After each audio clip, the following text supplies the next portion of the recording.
All right, so you can see right there, that's where the oil pump goes, right there. And you can see there's still a little black RTV on there. So Corey's gonna take a razor blade. There's the other O-ring right down there. So when he will throw that away, we won't want to use it. We're gonna use a new one.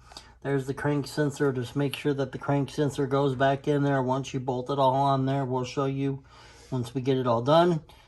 But that's it right there. And you can see on the crank right there that it does have a flat spot. You can see it right there. That's the spot that needs to go. So when you turn the crank, you'll turn the oil pump sideways and then you'll turn it and then you'll put it on there. So when it turns, it'll be in time with the top dead center. Okay. Get your razor blade and cut off some of that because you can see right down there, you can see a little black on there. Since we're waiting on the oil pump and that kind of stuff, we're gonna clean that off. We're gonna do this side right here. So Corey's taking off the skunk tube coilover, he's loosening it up, and this is the factory coil control arms. We got the adjustable camber skunk tube coilover, the control arm. So this is the left side, and then down there is the right side. So once we do both the front ones, we'll do the back side. We're going to do the camber kit for the back side so we can actually camber the car and actually make the tires straight and not camber out a little bit, so it'll be better for the track. So we got the blue belt. We ordered it. Should be here soon. And the other thing, so we're waiting on all that kind of stuff. We're going to put the oil pump on, but we decided to do this since we have all that off of there. We're going to do this side, and we're going to put this on here. And then we'll do the other side. Once we do this and we get everything lined up on this side, we'll do the other side. So we're gonna have to, Corey put the jack underneath there like that so we can put the jack up there. He took off the castle nut right here and the cotter pin. So we need to take off these two bolts right here. There's a bolt here and there's a bolt here. You're gonna have to save those bolts because they're gonna have to come on this one. It doesn't come with them, but this one does come with it does come with a ball joint right here and the castle nut, so we won't have to use the old castle nut for the other side. And then you move it like that, and then you put your cotter pin in here like this. So you should, where it happened to the other bolt? Did you get it? Oh, it dropped down there somewhere. I gotta find it. Oh, yeah, you're gonna have to find it. You got the pickle fork? I need the hammer. Should have the rubber mallet, should be underneath the car. Get the rubber mallet and knock that ball joint loose. And then we're gonna have to, these are loose right here. So when we put these on here, you lower the car and then you tighten these ones up. So it'll tighten it with the car. You got it off there? Okay, should be good. And there's the other exhaust right there. The other exhaust gaskets right there. You can tell that it's burnt. It blew out on both those sides right there. You can see. So we're gonna have to get a new gasket for that. We did have an exhaust leak, and that's what I thought it was. So that's what we did. Okay, you got that down loose now? We need to loosen up the coilover. We need to take the jack off. Yep. Loosen the coilover up. Take those nuts off. Not all the way. Take the nuts off. Yep, you're gonna loosen it all the way. It's gonna come all the way down. It's gonna have to come all the way down because you're gonna have to put your coilover over top of it, bolt that up, and then jack it up, and then put your bolts back in. Okay, so we'll put these right here so we'll have it. Okay, so go ahead and loosen the jack down right here. Loosen the jack down. Just enough till that, here, let me get over on that side. I'll just hold this up just so it'll drop down easy. Okay, just come down easy. Keep going. Just enough to clear it. Keep going. Can you go down more? No. That's it? Jack's free now. Okay, so the jack's free now. So what we're gonna have to do here is we're gonna have to push down like this, and we're gonna have to pull this coilover out of that spot here. Maybe to loosen it up. Okay. Maybe Nope, it's good. Just grab the grab the coilover. I'm gonna push down, and it should come out of that hole. Just like that. Keep going. Keep going. Not enough. Keep going. There you go. Just enough to get that out of there. That's all you want. Just like that. All right, so we got this side right here. We already got the Skunk 2 upper control arm in the camber kit right there. We already got this side in.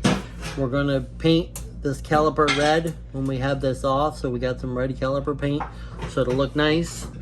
We already got this one in. Corey's working on this side right now. We've already got the upper control arm down. He's taking it apart right there. He's taking it apart so he can take the little piece out of there, out of the back, just like this. So he took the back piece out. So he's gonna try to get it down without having to loosen the coilover right here. So you're gonna loosen the coilover right here. You need what? 10 to take this sensor off. You need a 10? Yes. I think that would be helpful. Try this. So I can get this off. Will this work? All right, while Corey's taking off that one right there, he's taking down the one part of it.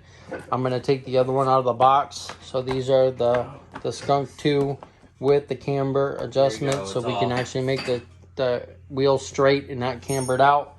So he ended up having to take the two pieces apart right there and right there. So just a 14 millimeter and then a 14 millimeter socket and a wrench, and you'll be able to get that off. He just took the speed sensor out off the frame, and he was able to get that off. This one, we took down the whole coil over and everything, but after we put it back on, we noticed that we don't have to do that, so we were trying, and he got it undone. And then I'll take this off for him, this one bar right here. Make sure the bar goes in the same spot. Unlike the other side, it was upside down, and we had to do it twice. So it goes actually, so that little bar goes. Yeah, I'll show you. The car. Yeah, I'll show you which way it goes. So when you put this in, make sure that goes down. Okay. So go ahead and take the castle nut off, and then take those two out there and take that out there, and you should be able to pull it out. Make sure that flat part goes towards the bottom. Okay, so we're not mess it up. Yeah, just put those together. Is this the other one for this side? Yeah. Okay.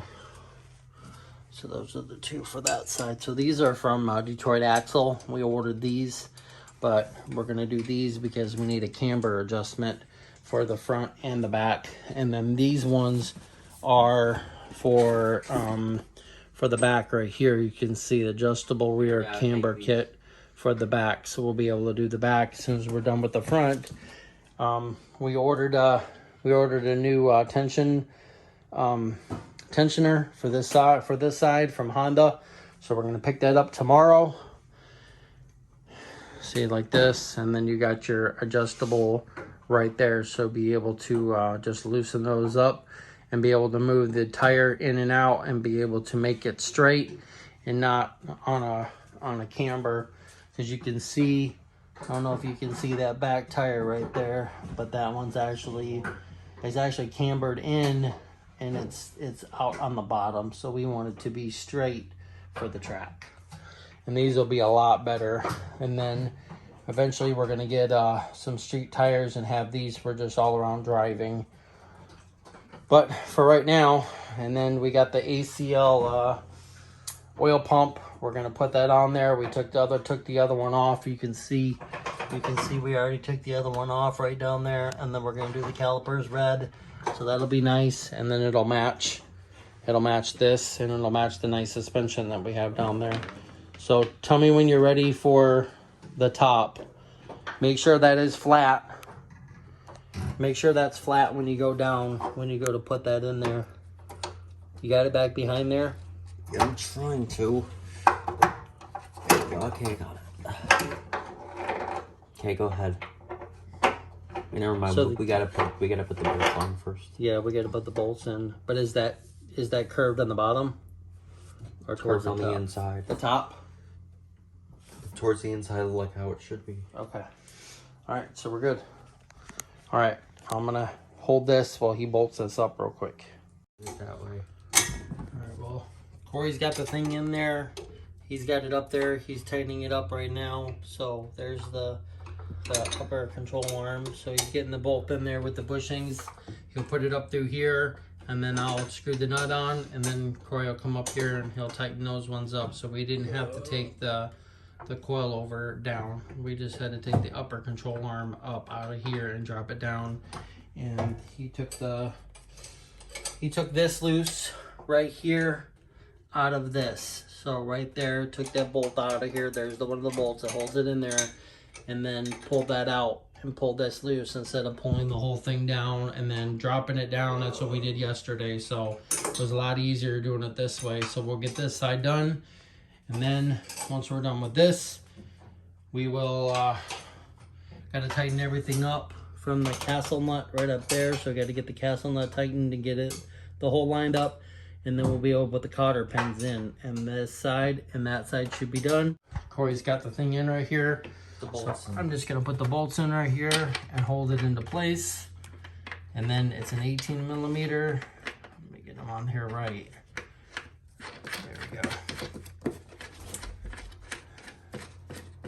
Alright, so this is the old tensioner we took off of there. This is the spring for it. We got one from Honda. So this is the part number right there. So you can see this is the one. I think it was like 120 bucks for this one, versus this one came with a kit for this, and it came with this for like 50 bucks. So this is actually better, and I don't want to have to do it again. So we're going to see the difference once we take this out of the package right here. It does say made in Japan, but we're going to see the difference between this one and this one. We got our Gates belt, so our power bracing belt for this one. So we're going to be doing this. So we're going to have to jack up the engine just a little bit just to keep it in place. And then we're going to have to take this bolt out, and then we're going to have to pull this belt off, slide the other one back on, and then put the bolt back in so we can have this in place.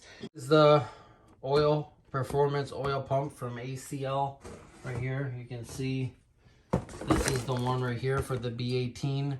So this right here, I'll show you the part number in case you want to get it right here. Grand Rapids, Michigan, and there's the part number. So this is the part number for the GSR B18c right there. So this is it right here. So this is the ACL performance oil pump. So we're gonna take it out of the package here.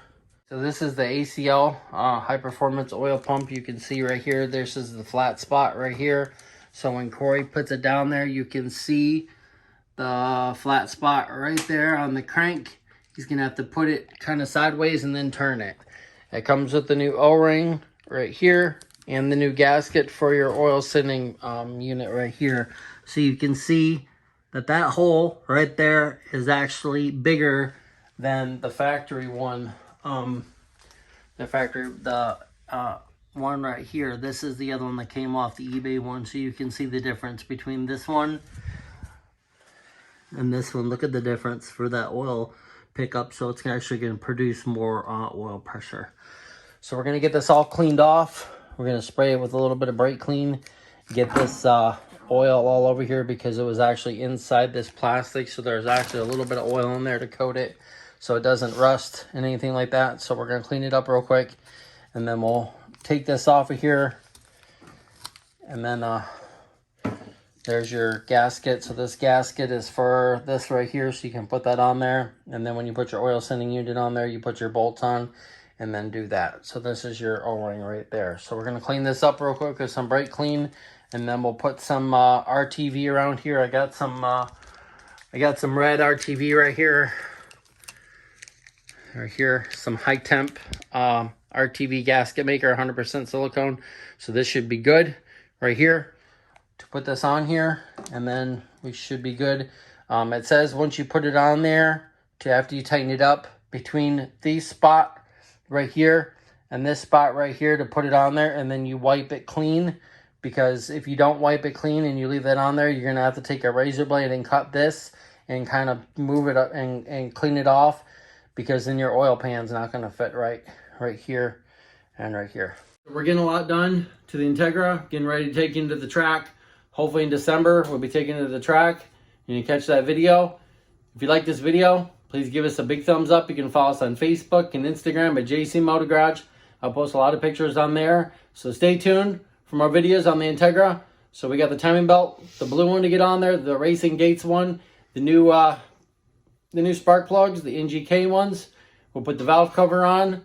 We'll do all that. Still got to put the oil pan on. Still got to put the oil sending unit on. And that.